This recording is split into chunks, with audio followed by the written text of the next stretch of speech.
Hello সবাইকে। আরেকটি বই সম্পর্কে আমার মতামত বা ছোটখাটো বুক রিভিউ বলা যায় এটা করতে চলে এসেছি। আজকে আমি বুক রিভিউ করব the 4 Hour Work Week by Timothy Ferriss. তো আম, অনেকের এটি কোয়েশ্চেন থাকে এবং আমি যখনই এই বইটা আমার বিভিন্ন বন্ধুদেরকে সাজেস্ট করতেছিলাম তখন অনেকেই বলতেছিল যে এই সব ইংরেজি সাহিত্যের লেখক বা দ্য ওয়েস্টার্ন রাইটার্স তারা যখন লিখে তারা তখন তাদের এনভায়রনমেন্টের সাথে তুলনা করে এইসব লেখাগুলো লিখে। তো এগুলো কেমনে আমাদের এই বাঙালি জীবনে বা এই এশিয়ান কালচারে কেমনে আমরা ইন্টিগ্রেট করতে পারবো। কিন্তু আমি যখন বইটি পড়েছি তখন আমার মাথায় সেই ওয়েস্টার্ন কালচার বা ওই এনভায়রনমেন্টে চিন্তা না করে আমি একটু চেষ্টা করেছি যে আমার আশেপাশের সারাউন্ডিং বা আমার সোসাইটি বা আমার এনভায়রনমেন্টের সাথে কেমনে এটা ইন্টিগ্রেট করা যায় বা কেমনে এটা রেলেভেন্ট হয়। তো এই বই থেকে কিছু লাইন আমি আমার নোটপ্যাডে লিখেছি এবং প্রত্যেকটা লাইন এই বই থেকে সরাসরি নেওয়া এবং আমি সেগুলো এখানে বলার চেষ্টা করবো এবং সেগুলো হয়তো একটু এক্সপ্লেন করার চেষ্টা করব। তো যদি শুরুতেই শুরু করে দিই, think strategically about the worst that can happen of a decision and see how you can overcome it or find a solution. তো আমাদের লাইফে অনেক সময় অনেক ইম্পর্টেন্ট ডিসিশন নেওয়া হতে পারে, যে লাইফ চেঞ্জিং ডিসিশন। ধরেন আপনি জব ছেড়ে দিবেন বা আপনার স্টুডেন্টের ক্ষেত্রে ধরেন একটা নতুন কোচিং ঢুকবেন বা কোচিং ছেড়ে দিবেন বা একটা টিউশন ছেড়ে দিবেন, নতুন টিউশনে ঢুকবেন। তো এসব ক্ষেত্রে আমরা যদি এটা আমাদের একমাত্র সম্বল হয় তখনকার আমলে বা তখন সেই সব সিচুয়েশনে আমাদের তো সবসময় চিন্তা হয় যে না কি হবে কি হবে। তো এইসব সিনারিওতে আমরা যদি ওয়ার্স্ট কেস সিনারিওটা যদি চিন্তা করি, মানে কোনো ড্রাস্টিক ডিসিশন নেওয়ার আগে যে আসলে কি হইতে পারে বা কেমনে আমি সার্ভাইভ করবো এরপরে, তো আপনি ওই হাইপোথেটিক্যাল সিচুয়েশনটা চিন্তা করেন এবং আপনি তখন সলিউশন বের করার চেষ্টা করেন এবং আপনি নিজেকে ওই সিচুয়েশনে ফেলেন। তো আপনি যখন সিচুয়েশনে ফেলবেন নিজেকে তখন দেখবেন যে না, আসলে it is not the end of the world, এটাই পৃথিবীর শেষ নয়, আপনি কিন্তু সার্ভাইভ করতে পারতেছেন। তো আপনি সেভাবে চিন্তা করেন এবং পরবর্তীতে যদি পরের টপিকে কথা বলতে চাই, অবশ্যই এটা একটা অ্যামেজিং জিনিস যেটা আমি অবশ্যই কাজে লাগাবো। বইটি রিসেন্ট পড়েছি কিন্তু তাও এই এই এই লাইনটা specifically one of the most significant line লাগছে যে 80-20% ডিফারেন্সিয়েট করা শিখো। ধরেন আপনি আপনার কাজকে একটি 100% দিয়ে ভাগ করলেন, তো আপনার দেখা গেল যে ওই 100% কাজের মধ্যে 20% কাজ, আমি আবার রিপিট করছি, 20% কাজ আপনার পরবর্তীতে যত প্যারা আছে লাইফের তার 80%-এর জন্য দায়ী। তাহলে প্লিজ ওই 20%টা বাদ দেন।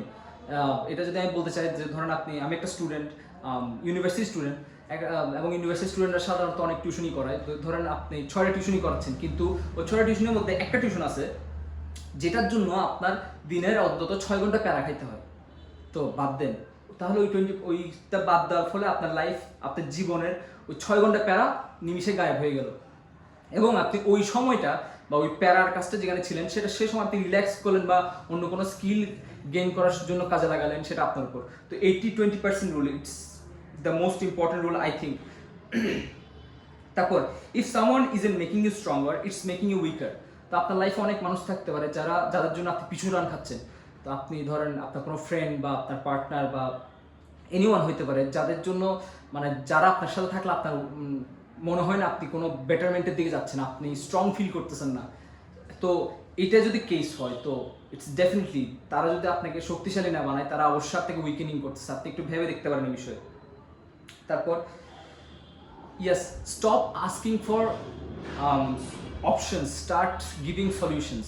তো আপনি দেখবেন আপনার লাইফে বিভিন্ন ডিসকাশনে বা বিভিন্ন ডিসিশন মেকিং সময়ে যখন আপনারা 3-4 জন মিলে ডিসিশন নেওয়ার চেষ্টা করছেন বা শুনতেছেন, তখন ওই জায়গায় বি দ্য আলফা, আপনি ওখানে অপশন দেওয়া বন্ধ করেন এবং আপনি সলিউশন দেন।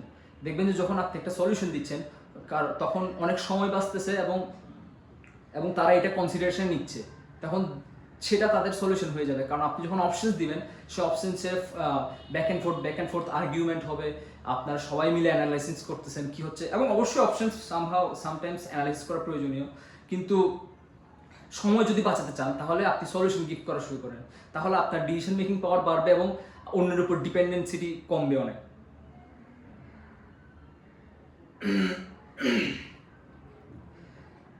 তারপর ধরেন আপনি হয়তো এমন একটা কোর্সে আটকে আছেন, আমরা এখন অনেক অনলাইন কোর্স করি, এমন একটা কোর্সে আটকে আছেন যেটা শেষই হচ্ছে না।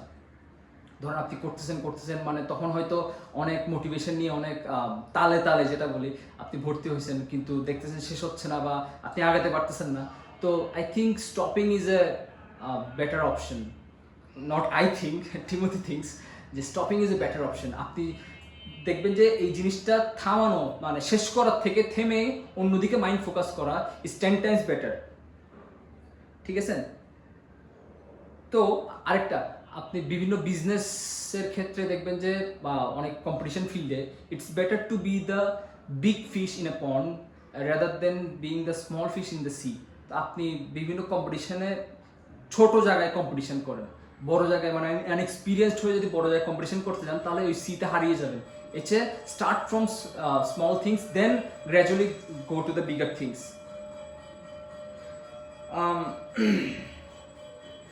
আপনি যদি লাইফের ড্রাস্টিক চেঞ্জ চান, যে ধরেন কেরিয়ার আগাচ্ছেন, কি করতেছেন, ওই যে ফার্স্টে যে বলতেছি যে আপনি বড় বড় ডিসিশন নিতে যে ভয় পাচ্ছেন, তো এই জন্য prepare your self for that.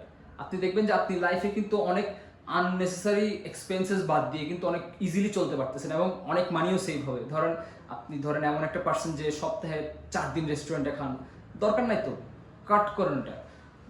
ওটা ধরেন সপ্তাহে 1 দিন বা 2 সপ্তাহে একবারে নিয়ে আসেন এবং try to go for the cheaper foods, মানে যেটা আপনি আরও চিপ অল্টারনেটিভ পাচ্ছেন বা আননেসেসারি এক্সপেন্সেস কাট করতে পারতেছেন, তো ওইটাতে যান, ওইটা করেন, তাহলে আপনার মানি সেভ হবে এবং সেটা আপনি অন্যদিকে ইনভেস্ট করতে পারবেন।